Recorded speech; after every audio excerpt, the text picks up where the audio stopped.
तो चलिए दोस्तों, सॉल्यूशन ऑफिशियल डीके में आपका स्वागत है। तो मैं आज निर्देशांक ज्यामिति का जो कि एक्सरसाइज 7.2 है उसका 3 क्वेश्चन जो मैं आज बताने जा रहा हूं, जो कि 8, 9 और 10 क्वेश्चन है। तो पहले 8 क्वेश्चन को उसको पहले पढ़ लेते हैं। यदि ए और बी क्रमशः -2, -2 और 2, -4 हो तो बिंदु के निर्देशांक ज्ञात कीजिए ताकि AP बराबर 3y7AB हो और रेखाखंड AB पर स्थित हो। तो मैं शुरू में ही समझाने का प्रयास करूंगा कि AB जो है वो एक रेखाखंड है और उस पर बिंदु है, क्रमशः दिया हुआ है 2 बिंदु और उसका अनुपात दिया हुआ है उसमें। तो मैं एक चित्र के अनुसार बताने का प्रयास करता हूँ। ए और बी जो है वो क्रमशः ए बिंदु है ये और ये बी बिंदु है। तो ए बिंदु का बिंदु दिया हुआ है -2, -2 और बी का 2, -4। तो बिंदु के निर्देशांक ज्ञात कीजिए। हमको बिंदु का निर्देशांक ज्ञात करना है, तो मान लेते हैं पी बिंदु, क्योंकि दिया हुआ है पी का इसका यहाँ दिया हुआ है। तो AP बराबर 3y7AB। तो AP जो यहाँ जो है, यहाँ से यहाँ तक का मान 3y7AB है। तो मैं यहाँ पर बताने का प्रयास करता हूँ। AP बराबर 3y7AB। तो हमको M/N निकालेंगे तभी P का निर्देशांक निकलेगा। तो M अनुपात निकालते हैं पहले। AP बटा ये AB जो है इधर आएगा तो इधर ले आते हैं इसको, बटे 3/7। अब देखिए दोस्तों, AP बटे AP बटा AB। तो हम AP बटे PB कर देंगे तो इसका मान निकल जाएगा। AP बटे PB, तो पहले AP बटे AB को हम ये पूरा यहाँ से यहाँ तक और PB लिखेंगे तो यहाँ 3, इसका मान क्या है 3 है, तो पूरा मिलाकर 7 है, तो यहाँ 4 ही होगा। तो AP बटे PB बराबर 3/7 - 3 बराबर 3/4। तो AP बटे PB बराबर 3/4 हो गया। तो M/N मान लेते हैं इसको M और इसको N। तो M/N बराबर 3/4 हो गया। अब देखें दोस्तों, पूछ रहा है क्वेश्चन से, तो बिंदु के निर्देशांक ज्ञात कीजिए, मतलब कि जो माने हैं बिंदु उसका निर्देशांक ज्ञात करना है।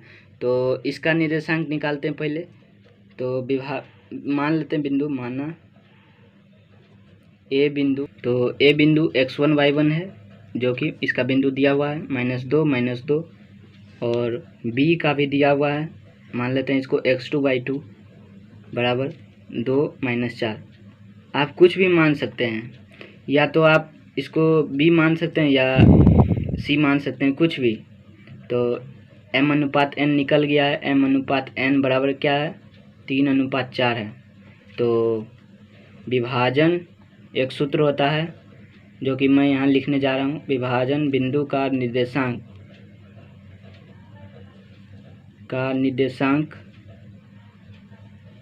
विभाजन बिंदु P का निर्देशांक हमें P का निकालना है।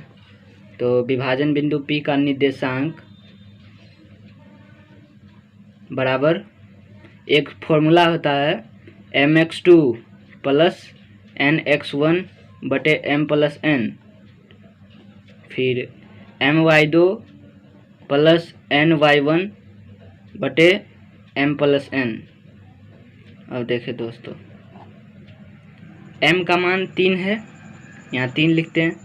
x2 का मान 2 है, 2 प्लस n का मान 4 है, यहाँ मल्टीप्लाई का चिन्ह है। और x1 का मान -2 है, -2 बटे m प्लस n यानी 3 + 4। m का मान 3, y2 का मान -4 प्लस n का मान फिर से 4 है, गुना y1 का मान -2। बटा m+n यानी कि 3 + 4। इसको घेर देते हैं। अब देखिए दोस्त, गुना करेंगे तो 6, इसको भी गुना करते हैं, 4 गुना -2 -8 बटे 7, फिर 4 गुना 3 -4 गुना 3 -12 -8 बटे 7 -2 बटे 7 -20 बटे 7। यही मेरा आंसर हो गया। तो चलिए दोस्तों, सॉल्यूशन ऑफिशियल डीके में आपका स्वागत है। तो मैं आज निर्देशांक ज्यामिति का जो कि एक्सरसाइज 7.2 है और उसका क्वेश्चन नंबर 9 बताने जा रहा हूं। और मैं इस प्रश्न को 2 प्रश्न को सॉल्व करूंगा आज, 9 और 10। तो मैं इस प्रश्न को पहले पढ़ लेता हूं। बिंदुओं a-2 2 और b 2 8 को जोड़ने वाले रेखाखंड AB को 4 बराबर भागों में विभाजित करने वाले बिंदुओं का निर्देशांक ज्ञात कीजिए। तो दिया हुआ है 2 बिंदु, कुछ प्रश्न से 2 बिंदु है A और B, और उसको रेखा जोड़ने वाले रेखाखंड AB को 4 बराबर भागों में विभाजित करता है। तो मैं एक चित्र के अनुसार बताने का प्रयास करता हूँ। A बिंदु, इसका दिया हुआ है बिंदु का निर्देशांक -2 -2, और B का दिया हुआ है 2 8 2 8। अब इसको प्रश्न से कह रहा है कि AB को 4 बराबर भागों में, तो 4 बराबर 1 2 3। अब देखिए दोस्तों, 1 2 3 4 इधर से, अब इधर से गिनेंगे तो 1 2 3 4, मतलब कि अगर 4 बराबर भागों में प्रश्न कहेगा तो आप तीन बिंदु दीजिएगा, तभी 4 बराबर भागों में बटेगा। और अगर 5 बराबर भागों में अगर क्वेश्चन पूछेगा तो 4 बिंदु आपको देना आवश्यक है, अति आवश्यक है। तो इसको बिंदु को मान लेते हैं PQR। अब देखिए PQR बराबर 4 बराबर भागों में बट गया। अब इसको देखिए यहाँ से 1 2 3, मतलब कि 1 इधर से 1 और इधर से 3, तो 1:3 यहाँ लिख सकते हैं। मतलब जोड़िए, अब 1 3 1 4 हो गया ना, 1 2 3 4। अब यहाँ पर क्या होगा, इधर भी 2 इधर भी 2, तो 2:2 हो गया। अब इधर देखिए दोस्तों, मतलब P का निर्देशांक हुआ, ये P का हुआ, ये Q का हुआ, और ये R का हो जाएगा। इधर से देखिए दोस्तों 1 2 3, यहाँ से 1 है, तो यहाँ हम लिख सकते हैं 3:1। R P का हुआ 1:3, Q का 2:2 और R का 3:1। अब देखिए दोस्तों, मान लेते हैं बिंदु, माना A बिंदु x1 y1 बराबर की क्या है, यहाँ पर -2 2 है। B बिंदु मानते हैं x2 y2 बराबर क्या दिया हुआ है, 2 8 दिया हुआ है, 2 8 दिया हुआ है।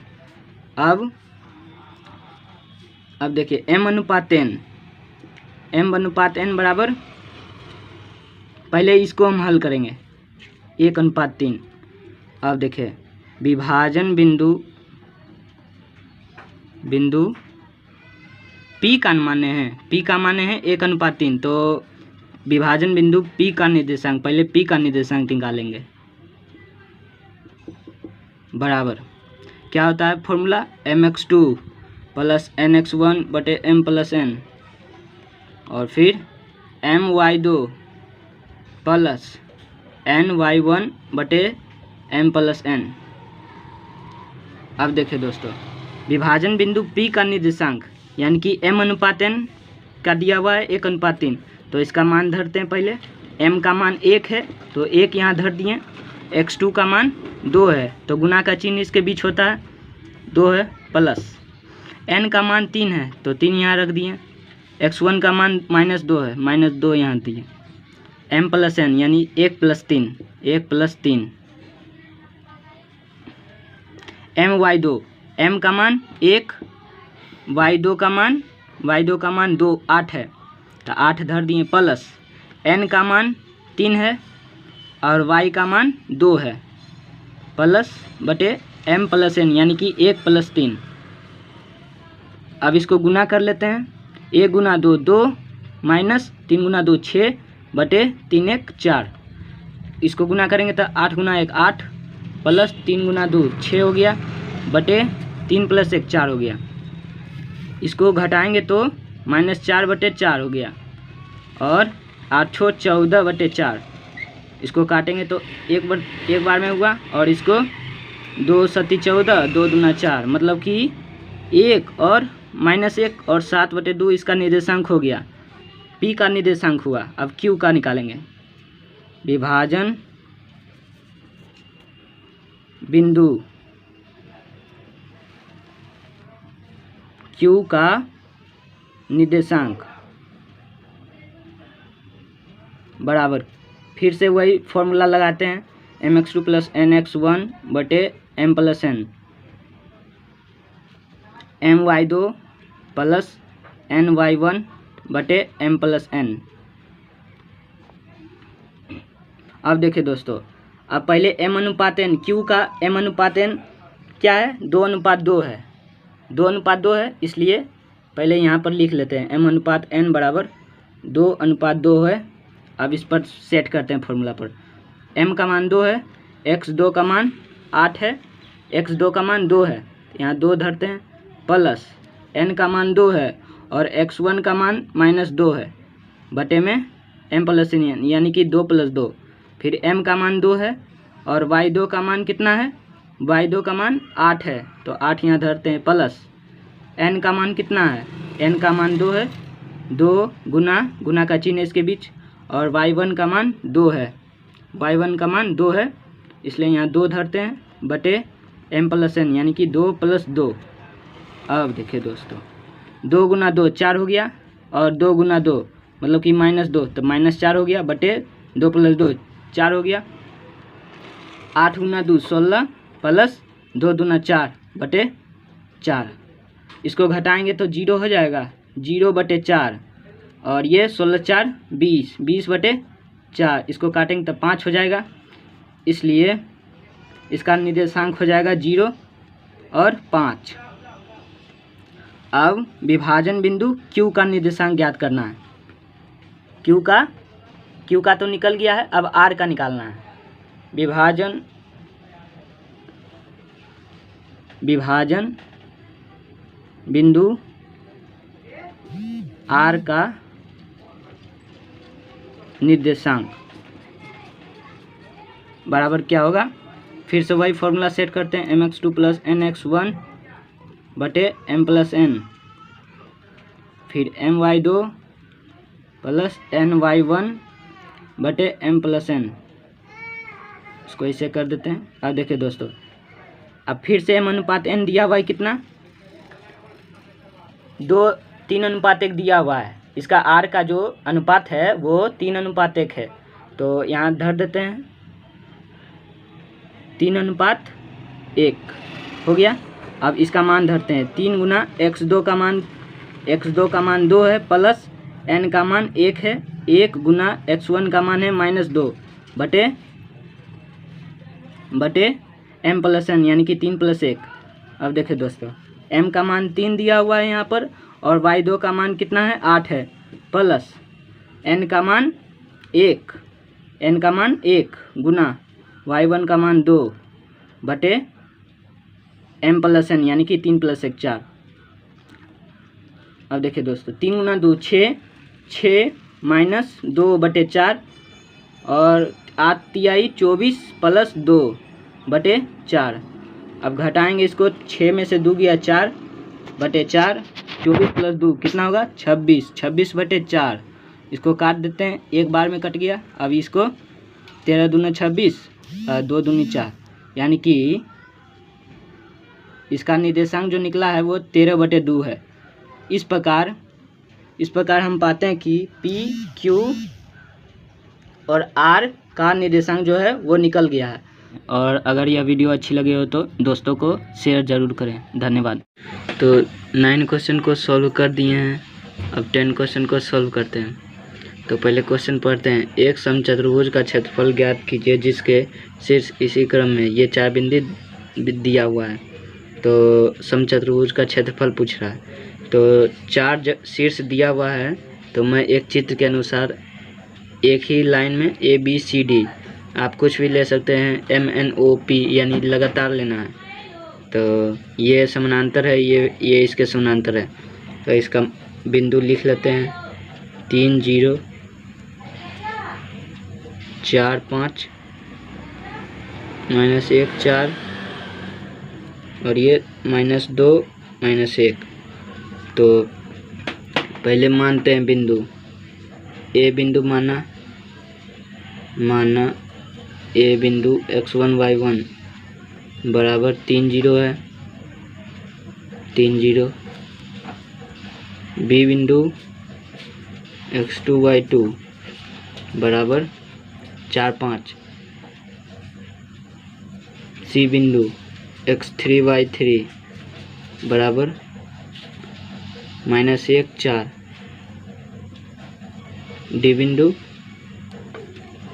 x4 y4 -2 -1। अब देखें दोस्तों, समचतुर्भुज का क्षेत्रफल जो होता है वो उस 1/2 गुना विकर्णों का गुणनफल होता है। तो विकर्ण AC और BD है इसमें। तो पहला नंबर तक AC के बीच की दूरी निकालेंगे और BD के बीच की दूरी निकालेंगे, तभी आएगा विकर्ण, और गुना करेंगे तो समचतुर्भुज का क्षेत्रफल निकलेगा। तो पहले AC के मध्य बिंदु का निर्देशांक निकालते हैं पहले, मतलब AC के बीच की दूरी निकालेंगे पहले। AC के बीच की दूरी बराबर, एक फॉर्मूला होता है दूरी सूत्र का, जो कि मैं यहाँ पर प्रयोग करने जा रहा हूँ। x1 माइनस x2 का whole square plus y1 minus y2 का होल स्क्वायर। अब AC मतलब कि हम इसको और इसको ले रहे हैं, तो पूरा 4 बिंदु का दिया हुआ है ये पूरा, और A और C हमको निकालना है। तो पहले यहाँ पर एक और बिंदु लेते हैं, x1 y1 मानते हैं इसको, क्योंकि AC के बीच की दूरी निकाल रहे हैं तो बिंदु अलग अलग हो जाएगा। 3 0 हो गया। C का x2 y2 बराबर -1 4। देखिए दोस्तों, मान धरते हैं इसका, x1 का मान 3 है, माइनस x2 का मान -1 है, फिर इसको होल स्क्वायर प्लस y1 का मान 0 है, माइनस y2 का मान 4 है, प्लस इसका होल स्क्वायर। 3 + 1 हो गया, 3 + 1 4 का होल स्क्वायर प्लस -4 का होल स्क्वायर। 4 का स्क्वायर क्या होगा, 16 + 16 √32 हो गया इसका। तो इसको हम लिख सकते हैं √16 × 2, √16 × 2 हो गया। तो इसको ये जब रूट से निकलेगा तो 4√2 होगा। अब AC निकल गया और अब BD निकालना है। AC निकल गया है, अब BD निकालना है। तो यहाँ पर फिर से लेंगे बिंदु, B बिंदु x1 y1 बराबर कितना है, 4 5, और D बिंदु x2 y2 बराबर -2 -1। अब इसके बीच की दूरी निकालते हैं। BD के बीच की दूरी बराबर √ फिर उसी फॉर्मूला पर सेट करते हैं, x1 माइनस x2 का whole square plus y1 minus y2 का होल स्क्वायर। अब देखिए दोस्तों, x1 का मान 4 है, 4 माइनस x2 का मान -2 है, तो -2 इसको ब्रैकेट में घेर लेते हैं, इसका होल स्क्वायर प्लस y1 का मान 5 है और y2 का मान -1 है, -1 का होल स्क्वायर। अब इसको जोड़ेंगे तो 4 + 2 6 का होल स्क्वायर, 6 का होल स्क्वायर हो गया, प्लस इसका भी होल स्क्वायर, इसका कितना होगा, 6 का स्क्वायर 36 + 36 √72 हो गया। तो इसको हम लिख सकते हैं √36 × 2 तो इसका मान निकलेगा 6√2 ये होगा। अब देखिए दोस्तों, एक होता है समचतुर्भुज का क्षेत्रफल बराबर 1/2 गुने विकर्णों का गुणनफल। तो 1/2 विकर्ण क्या है, विकर्ण 4√2 है और निकला 6√2, तो 4√2 गुने 6√2। तो इसको काटेंगे तो 2 मरते में 2 दूने 4, और इसको जब गुना करेंगे तो 2 ये गुना होगा तो √2 गुना √2 2, इसको फिर 6 गुना 2 12, 12 गुना 2 24।